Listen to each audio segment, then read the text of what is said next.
Sepanjang tempoh tahun lalu, sebanyak 5,260 kertas siasatan dibuka, manakala statistik talian kasih KPWKM merekodkan 2,540 kes keganasan rumah tangga.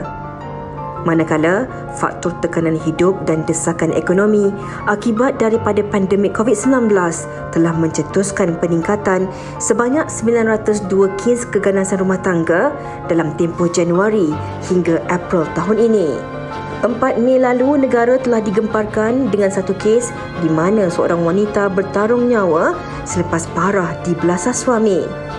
Mangsa berusia 43 tahun yang sedang hamil 4 minggu dilaporkan kritikal apabila mengalami kecederaan parah dengan tengkorak kepalanya terpaksa dibuang akibat pendarahan selain rahang, tulang belakang serta rusuknya retak. Perasaan takut dan terperangkap bersama di rumah menyebabkan mereka ini tiada tempat mengadu. Justru, apakah solusi bagi mangsa terlibat dalam keganasan rumah tangga? Dan apakah peranan masyarakat untuk menangani isu ini? Menakutkan, menyeramkan dan menggusarkan bila kita tengok paparan berkaitan dengan keganasan rumah tangga sebentar tadi. Tapi seperti di hujung paparan itu tadi, kita sebenarnya bukan nak menuding jari kepada sesiapa tetapi lebih kepada mencari solusi terhadap kes keganasan rumah tangga yang semakin berleluasa sekarang ni.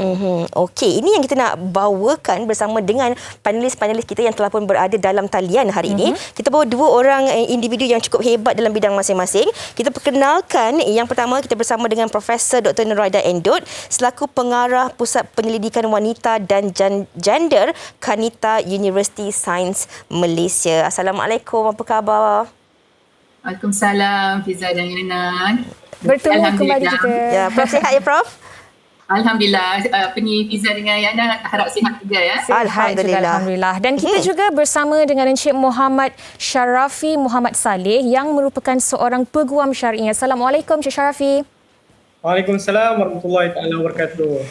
Cik Sharafi ni, tuan ni memang banyak memberi hikmat nasihat juga ataupun banyak perkongsian tentang syariah ini di laman media sosial, terutamanya di Twitter ya tuan ya. Terima kasih banyak-banyak, memberi banyak manfaat juga yang boleh dijadikan bahan pembacaan. Okey, sebagai pembuka tirai perbincangan kita pada hari ini, mungkin Prof boleh kongsikan dahulu. Kita selalu cakap tentang keganasan rumah tangga, Prof. Tetapi sejauh mana sebenarnya kami di studio dan juga penonton-penonton memahami apa yang dimaksudkan sebagai keganasan rumah tangga itu sendiri? Silakan, Prof. Okey, terima kasih Fiza. Bismillahirrahmanirrahim. Assalamualaikum warahmatullahi kepada semua yang menonton. Perkara yang pertama yang kita perlu bincangkan ya untuk memahami keganasan rumah tangga ialah definisi lah. Biasanya kan sebagai seorang ahli akademik ni saya selalu mendefinisikan dulu terminologi ya.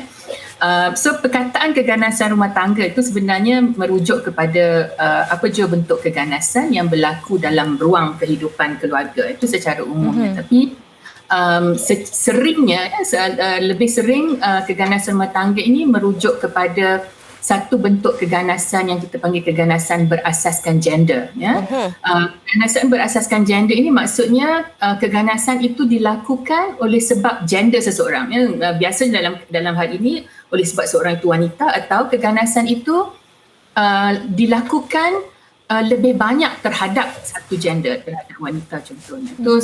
Itu adalah satu definisi yang dipakai secara meluas lah di seluruh dunia. Yang biasanya bila kita kata keganasan rumah tangga itu dirujuk kepada keganasan yang dihadapi oleh wanita dalam keluarga lah. Tapi keganasan rumah tangga juga dari segi undang-undang di Malaysia contohnya dia juga merangkumi keganasan yang dihadapi oleh ahli-ahli keluarga yang lain, terutamanya kanak-kanak dalam keluarga.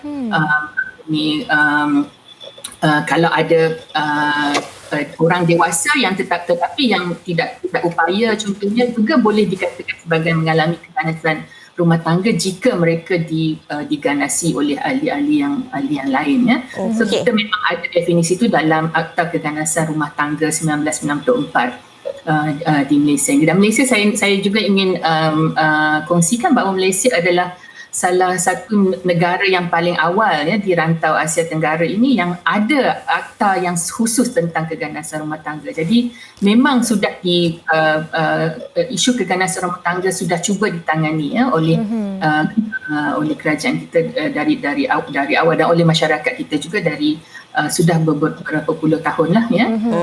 Baik, sekarang ni ada lagi nak ditambah, Prof? Tak apa, untuk setakat ni saya Okey Fiza, maknanya sekarang kita dah faham yang keganasan rumah tangga ni bukan hanya tertumpu kepada pasangan ataupun isteri, tetapi ia juga melitupi untuk anak-anak dan mereka yang berada dalam household ataupun rumah tangga ahli itu. keluarga Betul, yang ahli berada keluarga dalam rumah secara tangga tersebut. keseluruhannya. Okey. Baik, mungkin Encik Syarafi nak kongsikan juga bentuk-bentuk keganasan rumah tangga yang ada. Sebab mungkin dalam kalangan kita yang merasakan bahawa cuma hentaman ataupun kecederaan fizikal yang dialami oleh seseorang itu sahaja yang membawa kepada keganasan rumah tangga, tetapi sebenarnya ia juga meliputi aspek seperti perkara yang dikatakan dan sebagainya dari sudut mentalnya juga. Macam mana Encik Syarafi? Baik, bismillahirrahmanirrahim. Assalamualaikum warahmatullahi wabarakatuh. Terima kasih saya ucapkan kepada pihak wanita hari inilah untuk jemput kita. Baik, merujuk kepada persoalan yang diajukan berkenaan bentuk keganasan rumah tangga ni tuan-tuan. Dia sebenarnya ada beberapa bentuk keganasan rumah tangga kita boleh pecahkan ataupun kita boleh asingkan. Yang pertama, penderaan ni datang dari sudut bentuk fizikal. Maksudnya tubuh badan lah dicederakan oleh suami maupun isteri. Dia tak semestinya isteri saja. Keganasan rumah tangga ni berlaku sama ada suami ataupun isteri. Dan kecederaan ni datang dalam bentuk fizikal tu yang pertama. Yang kedua dari sudut mental. Tu memang kita kerap dengar. Okay? Tapi ada lagi bentuk-bentuk keganasan rumah tangga yang kita mungkin terlepas pandang. Okay? Selain dua benda tu, yang ketiganya adalah penderaan dari sudut emosi. Okay, emosi.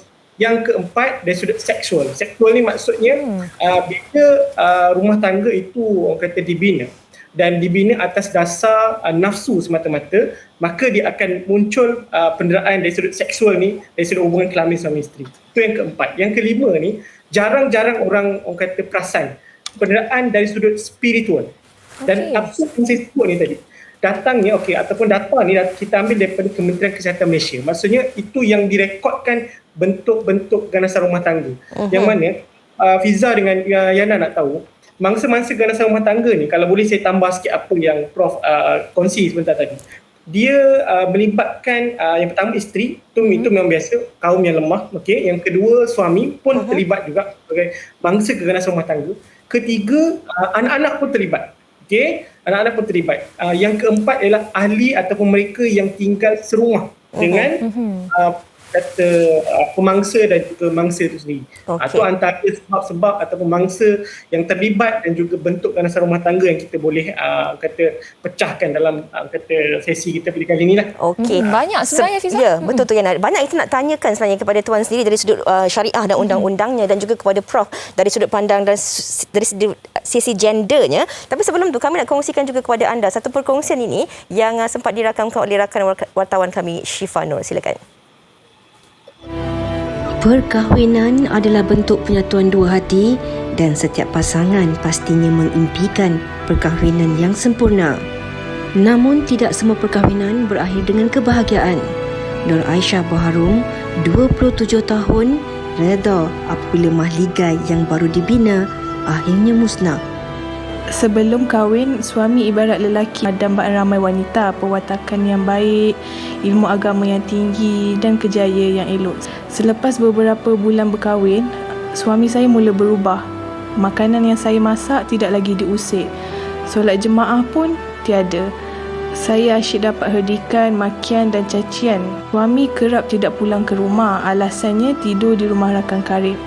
Bila saya selalu bertanya, kaki dan tangan mesti naik ke badan dan muka saya. Saya dapat bertahan sekali dua dan menipu orang sekeliling demi menjaga nama baik suami. Tapi bila dia start untuk tolak dan tampar saya sewaktu saya mengandung, saya rasa saya dah tak boleh lagi hidup dalam perkahwinan ini. Rupanya dia berkahwin dengan saya atas sebab desakan keluarga yang nak dia berkahwin. Jadi saya cerita masalah ni pada rakan saya dan ada yang suruh saya bertahan demi anak yang saya kandung. Saya bagi dia peluang terakhir. Tapi bila saya dah bagi tahu, dia semakin berani bawa kawannya ke rumah. Saya rasa tak tahan dan saya mengadu kepada keluarga saya kerana keluarga suami saya tidak lagi percaya cerita saya. Saya perlu bangkit. Anak saya perlu hidup dalam suasana positif. Saya ada kerjaya, saya ada wang simpanan. Jadi saya fikir saya perlu ke mahkamah dan failkan perceraian. Alhamdulillah saya bersyukur kerana saya berani untuk keluar daripada perkahwinan ni. At first saya memang takut nak jadi janda sebab saya takut orang mengata. Saya takut orang mengata anak saya tak ada ayah. Tapi saya tak boleh pentingkan diri sendiri. Buat apa saya berpura-pura tapi akhirnya saya yang menjadi mangsa. Saya yakin ramai wanita di luar sana pun merasai apa yang saya rasa. Semoga kisah kebangkitan Aisyah dalam memperjuangkan haknya dapat menjadi kekuatan untuk wanita yang mengalami nasib yang sama. Kisah Aisyah, Yana, saya kira penonton-penonton yang sedang menonton ketika ini pasti ada juga dalam kalangan anda yang pernah mengalami situasi yang sama ataupun hampir sama, ataupun mungkin insan-insan di sekeliling anda berada dalam keadaan tersebut. Okey, ini kita nak tanyakan kepada Prof hari ini. Kalau kita dengarkan daripada apa yang dikongsikan oleh Aisyah itu tadi, ini yang kita katakan dari awal tadi, Aisyah dan juga Tuan, isu yang tabu, susah nak dibincangkan dalam kalangan masyarakat. Bila kita cakap kepada ahli keluarga ataupun rakan-rakan kata, jangan keluar pada perkahwinan walaupun dah lebam sana, lebam sini kerana risau nak jadi janda, dan kebanyakan alasan yang diberikan adalah kesiankan anak. Prof, ini yang kita nak kongsikan. Adakah wajar sebenarnya anak itu dijadikan alasan untuk kekal dalam hubungan rumah tangga sedangkan tak ada lagi cinta, tak ada lagi kebahagiaan, malahan diri ini dijadikan sebagai bola, dipukul, dihempuk, dicampak dan sebagainya, Prof? Okey, terima kasih Fiza. Ya, ada banyak sebab mengapa wanita tidak keluar daripada keganasan. Salah satunya adalah kerisauan tentang anak lah. Sebenarnya Pusat Penyelidikan Wanita dan Gender pada tahun 2012 telah menjalankan satu kajian prevalence tentang keganasan rumah tangga atau yang kita panggil intimate partner violence, keganasan yang berlaku dalam hubungan intim. Dan kita telah menjalankan household study lah, dan kita dapati sebenarnya di Malaysia ini ada 9% wanita yang pernah mengalami satu bentuk keganasan rumah tangga. So 9% ni walaupun nampak angka tu kecil, tapi bila kita bandingkan dengan isi rumah, jumlah isi rumah di Malaysia sebenarnya banyak. So 9% wanita ini, dan mereka mengatakan bahawa keganasan yang mereka alami terutamanya adalah keganasan emosi. 7.8% mengatakan keganasan yang mereka alami adalah keganasan emosi, 5% keganasan fizikal, ada keganasan seksual sebanyak 1.7%, dan ada yang mengalami ketiga-tiga jenis keganasan lebih kurang dalam 1.2%. Dan sebenarnya impact sebelum saya terangkan mengapa wanita tidak keluar daripada keganasan, saya juga ingin membincangkan bahawa dalam kajian ini kita dapati bahawa impact keganasan yang paling tinggi ialah 99% daripada wanita yang mengalami keganasan menyatakan mereka mengalami kemurungan, 99%. So lebih kurang semua, maksudnya semualah yang mengalami keganasan akan mengalami masalah tu, kemurungan. Tetapi juga impact yang amat penting juga ialah impact fizikal, impact fizikal kepada wanita. Kecederaan fizikal tu 55% mengalami kecederaan fizikal, 49% mengalami kecederaan fizikal yang spesifik, iaitu kecederaan reproduktif. Kecederaan reproduktif ini amat penting atau amat bahaya kepada wanita sebab dia berkaitan dengan organ reproduktif yang sukar untuk diubati, dan juga 44% mengalami masalah yang berkaitan dengan gastrointestinal, sakit perut, selalu risau. Bila selalu risau boleh dapat gastrik dan sebagainya. Jadi impact dia bukan sahaja impact yang tidak nampak, impact yang nampak pun ada. So dan bila wanita mengalami impact seperti ini, sebenarnya mereka juga menjadi tidak produktif, tidak boleh nak bekerja dengan baik, tidak boleh nak biasanya dihalang dari keluar rumah, tidak dapat tidak dapat financial independence dan sebagainya. So banyak impact kepada keganasan. Dan maklum balas yang kita dapati dari wanita juga ialah sebab mereka tidak meminta bantuan, memang ada sebab yang anak, tapi yang penting juga yang saya rasa yang ini kita perlu tangani dalam konteks masyarakat kita. Wanita telah menganggap bahawa keganasan itu perkara biasa. Maksudnya kita boleh dalam perkahwinan kita boleh expect suami kita boleh pukul kita. Itu yang perlu kita tangani yang paling utama. Dan saya rasa mungkin Encik Sharafi mungkin boleh expand nanti sedikit tentang mengapa wanita berfikiran macam inilah dari segi ajaran agama dan sebagainya. Sebab ada banyak alasan yang diberikan, ialah alasan seperti ajaran kita tak boleh melawan suami dan sebagainya. Jadi so dia merasakan keganasan sudah jadi perkara biasa, tidak mahu memalukan keluarga, dia sendiri malu untuk keluar dari perkahwinan dan dan ada juga keadaan di mana dia takut suami dia lebih ganas lagi bila dia keluar, bila tak dapat bantuan yang betul, dia terpaksa pulang dan keganasan itu akan meningkat. Dan kajian ada menunjukkan perkara ini yang bila dilaporkan, bila balik tidak mendapat bantuan yang efektif, balik ke rumah, keganasan itu akan meningkat sehingga berlaku pembunuhan yang seperti kita lihatlah yang sedang berlaku sekarang. Baik, Prof, kita dah faham sebenarnya ada banyak sebab kenapa seorang wanita, seorang isteri itu masih lagi kekal dalam sesebuah perhubungan walaupun sudah dipukul dan sebagainya. Dan kalau kita lihatkan tadi, Prof, perkongsian oleh responden kita tadi mengatakan bahawa beliau adalah seorang yang berkerjaya, mempunyai simpanan dan sebagainya, mampu berdiri di atas kaki sendiri sekiranya berlaku perceraian. Tetapi hakikatnya, Tuan Sharafi, kalau boleh dikongsikan, ramai dalam kalangan wanita, isteri khususnya, yang tidak mempunyai sumber pendapatan, yang bergantung sepenuhnya kepada suami untuk kelangsungan diri dan juga anak-anak. Untuk mereka, Encik Sharafi, bagaimana? Adakah apa-apa solusi yang terbaik untuk mereka sekiranya membuat aduan? Adakah ianya akan memberi kesan yang negatif kepada mereka dan juga rumah tangga mereka? Baik, berkenaan dengan persoalan yang diajukan. Dia macam ni, tuan-tuan.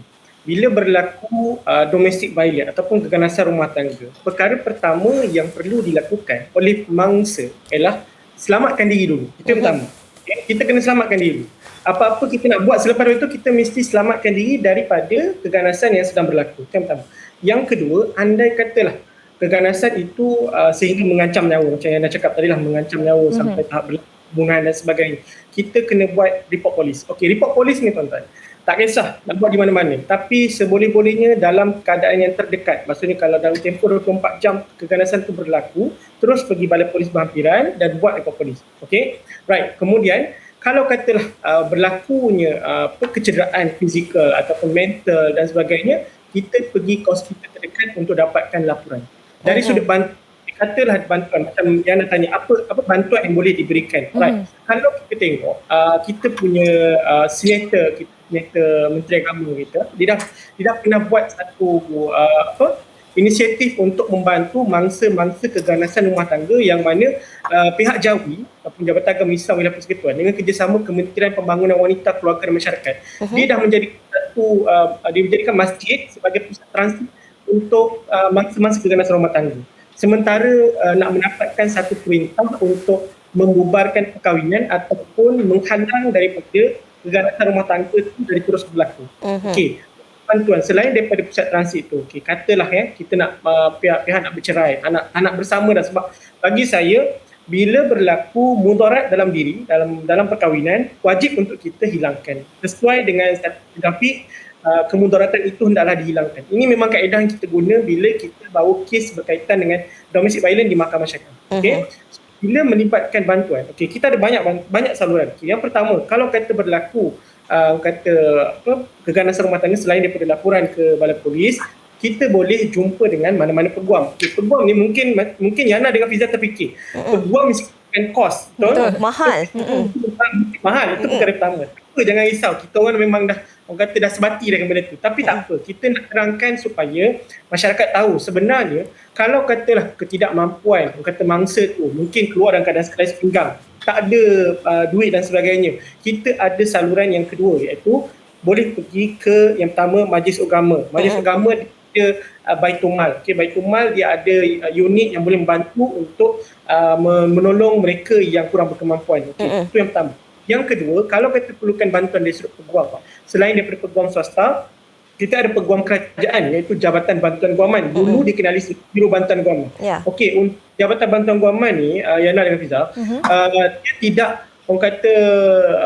mana kata tidaklah terlampau strict sangat. Orang kata dia akan teliti.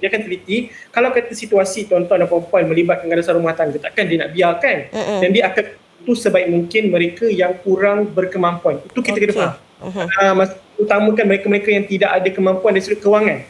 Itu Jabatan Bantuan Guaman itu diwujudkan untuk membantu pihak-pihak bangsa yang terlibat. Baiklah, Tuan Sharifi, antara perkara lain juga yang kadang-kadang membuatkan ramai dalam golongan wanita ini takut untuk keluar daripada keganasan rumah tangga ini, alasannya anak. Macam tadi, satu sifat kebergantungan kepada suami. Nombor dua, anak. Kadang-kadang mereka ini diugut kerana mungkin juga kita ada kurang pembacaan ataupun pendedahan. Kita takut yang nanti tak dapat hak penjagaan anak, suami akan merampas anak, tak dapat berjumpa dengan anak dan sebagainya. Dan satu lagi dari sudut pembuktian. Bila cakap nak pergi mahkamah, perlu ada pembuktian. Itu yang kalau kita baca, kita fikir, kita kata macam mana nak buktikan ni, sedangkan didera 5 bulan lalu, digaduh pukul lebam, baik semula dengan suami, lupa pula nak pergi klinik, nak buat laporan polis. Jadi bagaimana sebenarnya kita boleh membantu untuk membuka mata dan juga minda golongan ini yang bahawa mereka ini boleh dibantu sebenarnya? Okey, alright. Macam saya sebut tadi. Okey, kalau kata Fiza dengan Yana, kita recap balik yang tadi. Okey, kalau kata berlaku domestic violence, yang pertama, kita selamatkan diri. Yang kedua, kita mesti kumpul kekuatan. Maksudnya kumpul kekuatan maknanya dalam nak tak nak, anak ni kena tolak tepi dulu. Yana, kita kena tolak tepi dulu insya-Allah. Sebab sekarang ni yang menderita ni adalah kita, mangsa keganasan rumah tangga. Jadi kita kena kumpul kekuatan untuk kita ada kekuatan untuk meneruskan kes di mahkamah. Jadi dari sudut pembuktian, sebab itulah kita katakan apa-apa pembuktian mestilah dibawa dengan jelas dan teliti. Sebab itulah kita perlukan report polis, kita perlukan medical report, kita perlukan bukti-bukti. Contoh kalau kata didera dan penderaan itu jelas, maksudnya kita nampak ada kesan lebam dan sebagainya, ambil gambar. Gambar itu akan membantu semasa perbicaraan di mahkamah. Dan tahu Yana dan juga Fiza, kita di mahkamah, kita ada banyak jenis perceraian yang membolehkan pihak-pihak membubarkan perkahwinan itu. Maksudnya sekarang kita cerita dari sudut macam mana dari sudut pembuktian tu. Dia kena dia kena ikut flow yang kita dah bagi tahu tu. Sebab itu adalah salah satu cara untuk membantu mahkamah. Sebab yang macam ni Yana dengan Fiza, kita di mahkamah, mahkamah tak tahu apa yang berlaku dalam rumah tangga pihak-pihak. Okey, dia tak tahu. Jadi bila dia tak tahu, pembuktian itu mestilah datang daripada pihak yang mendakwa. Maksudnya kalau isteri mendakwa dia didera, dia mesti bawa bukti. Okey, jangan simpan terlampau lama. Sebab bila terlampau lama, dia akan menyukarkan perbicaraan dan pasti saksi untuk kes keganasan rumah tangga ni kalau boleh. Okay, kalau katalah dalam lepas tu, baliklah kepada keluarga kita sendiri. Maksud keluarga ialah orang yang boleh membantu kita. Kalau kata di proceed kes ke mahkamah syariah. Tuan, maafkan saya kalau nak mencelah. Kalau tadi kita kata okey, letak anak ke tepi dahulu. Okey, sekarang ni kita dah selesaikan urusan kita bawa semula kepada anak ini. Bagaimana sebenarnya kita nak meyakinkan penonton-penonton bahawa mereka juga berhak untuk mendapat hak penjagaan anak itu jika mereka ini pergi ke mahkamah mengadu bahawa mereka ini merupakan mangsa kepada penderaan itu tadi, Tuan? Okey, baik. Dari sudut isu anak, macam saya cakap tadi, kita letak anak tepi sebab isu anak ni adalah satu isu yang kita akan bincangkan di mahkamah yang berbeza. Untuk isu perceraian ataupun perceraian yang melibatkan domestic violence, kita akan bincang ataupun kita akan bahaskan di mahkamah rendah. Untuk isu anak, dia akan pergi ke mahkamah tinggi. Okey, untuk isu anak, dia macam ni. Maksud paling mudah faham adalah selagi mana isteri tu ataupun mungkin suami yang jadi mangsa penderaan tu tidak disabitkan, kalau isteri lah, isunya isteri lah sekarang ni, kita sebab banyak mangsanya daripada isteri, tidak disabitkan nusyus oleh mana-mana mahkamah syariah dalam Malaysia, isteri tersebut masih boleh berhak untuk mendapat hak penjagaan anak. Okay, itu yang pertama. Yang kedua, bila berlaku perceraian, tak kisahlah suami yang ceraikan ke ataupun isteri yang minta cerai, selagi mana kebajikan anak itu dijaga dengan baik, okay, dijaga dengan baik, mak masih boleh mendapat hak penjagaan penuh anak. Sebab macam ni, asasnya bila anak tu, kalau kata anak tu contoh lelaki di bawah usia 7 tahun, perempuan di bawah usia 9 tahun, ini usia mumayyiz ni kita kata boleh bezakan baik dan buruk. Dia boleh buat pilihan. dia boleh pilih nak pergi ke ayah ataupun nak pergi ke ibu. Okey, bila usia di bawah 7 dan 9 tahun, secara asasnya ataupun kita pakai status quo-nya, dia akan diletakkan di bawah ibu. Anda kata mungkin Fiza dengan Yana terfikir. Habis tu kalau didera, di belasah, macam mana nak kekalkan hak penjagaan anak? Jangan risau. Sebenarnya itu lagi menguatkan yang isteri itu layak untuk mendapat ajaran penuh anak. Okey.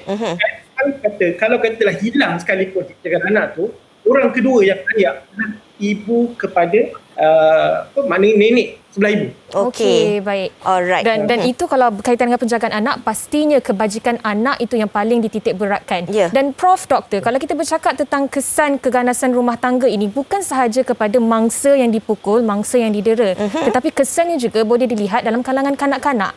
Prof, kalau Prof boleh kongsikan juga antara dua situasi. Dari segi kesan psikologi anak-anak ini, sekiranya anak-anak ini tadi melihat secara langsung dan berterusan ayahnya sering kali memukul anak-anaknya, isterinya, dan jika nak dibandingkan dengan keadaan di mana isteri mengambil tindakan, membuat laporan dan keganasan itu terhenti. Dari sudut psikologi anak-anak itu, Prof, yang mana yang akan lebih baik? Traumanya tu, Prof. Okey. Terima kasih, Ana.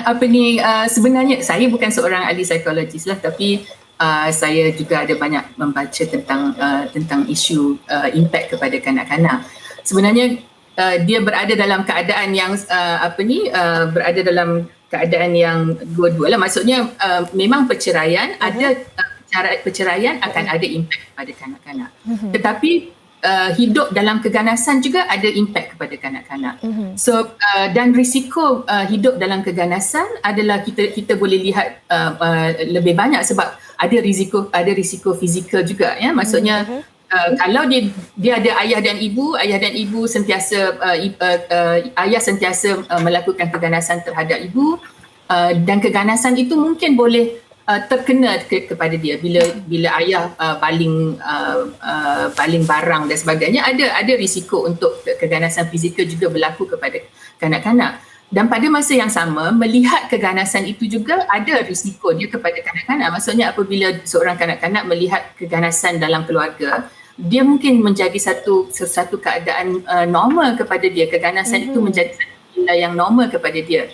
Dan ini perkara yang amat bahayalah kepada bila kanak-kanak itu membesar menjadi orang dewasa.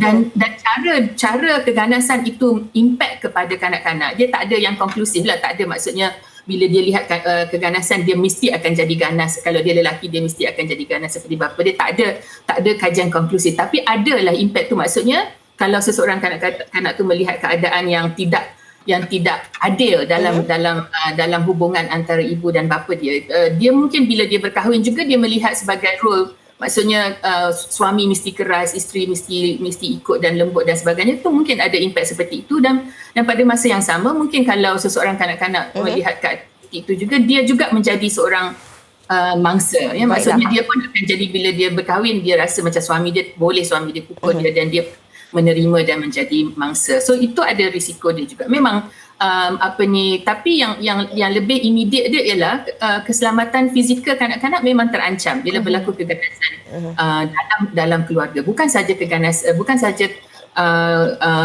ibu dia ataupun isteri kepada pelaku itu yang akan mengalami kecederaan, kebarangkalian untuk berlaku kecederaan kepada kanak-kanak juga akan berlakulah. Okay. Saya rasa maksudnya yang penting ialah kita sebab tujuan kita ada undang-undang keganasan rumah tangga. Dulu sebelum tahun 1994 ada banyak perdebatan bahawa memang suami ada suami boleh pukul isteri sebab ada ajaran-ajaran seperti itu. Saya rasa perkara seperti ini sepatutnya dia punya wacana tu telah berubah, ya. Maksudnya kita dah tahu dah sebenarnya, maksudnya dalam Islam terutamanya untuk masyarakat Islam dan juga untuk agama-agama lain, keganasan itu tidak boleh ditoleransi. Keganasan dan bentuk dalam keluarga tidak boleh ditoleransi. Keluarga mestilah menjadi satu ruang yang selamat, satu ruang yang memberi ketenangan kepada ahli-ahli keluarganya. So apa bentuk keganasan juga seperti Cik Syarafi sebut tadi, ia adalah satu benda yang mudarat, benda yang membawa kepada kemudaratan. Itu tidak boleh berlaku dalam keluarga, yang perlu ditanya. Baiklah. Itu yang kita perlu beritahulah. Okey. Prof, di penghujung perbincangan kita ini, Prof, mungkin Prof boleh memberi sedikit kesimpulan ringkas. Kenapa ramai juga ada sudut gendernya, ramai wanita yang sanggup bertahan demi cinta dengan harapan pasangan mereka akan berubah walaupun tidak. Dan bagaimana kita nak bantu mereka ni untuk bangkit keluar, mendapatkan pertolongan bahawa cinta bukan bermaksud boleh dikasari. Betul. Memang kita perlu dari segi jangka panjangnya kita perlu mengajar masyarakat lah bahawa keganasan ini tidak boleh ditoleransi. Mesti kita ada zero tolerance, ya. Kosong toleransi terhadap keganasan dalam apa bentuk itu.